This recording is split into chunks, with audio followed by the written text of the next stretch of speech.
حضرت ابو موسیٰ رضی اللہ تعالیٰ عنہ سے روایت ہے کہ رسول اللہ صلی اللہ علیہ وآلہ وسلم نے ارشاد فرمایا، اللہ تعالیٰ نے مجھے جس علم و ہدایت کے ساتھ بھیجا ہے اس کی مثال اس بارش کی طرح ہے جو کسی زمین پر خوب برسے، اور جس زمین پر بارش برسی وہ 3 طرح کی تھی۔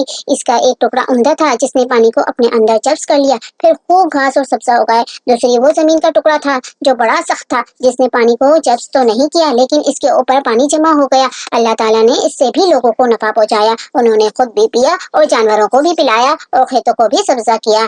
تیسرا وہ زمین کا ٹکڑا جو بارش زمین کے ایسے ٹکڑے پر بھی برسی جو چٹیل میدان کی طرح تھی، جس نے نہ پانی جمع کیا اور نہ ہی گھاس اگائے۔ اسی طرح لوگ بھی 3 قسم کے ہوتے ہیں۔ پہلی مثال اس شخص کی ہے جس نے دین میں سمجھ حاصل کی اور جس ہدایت کو دے کر اللہ تعالیٰ نے مجھے بھیجا ہے، اللہ تعالیٰ نے اسے اس ہدایت سے نفع پہنچایا، اس نے خود بھی سیکھا اور دوسروں کو بھی سکھایا۔ مثال اس شخص کی ہے جس نے خود تو فائدہ نہیں اٹھایا مگر دوسرے لوگوں نے اس سے فائدہ حاصل کیا۔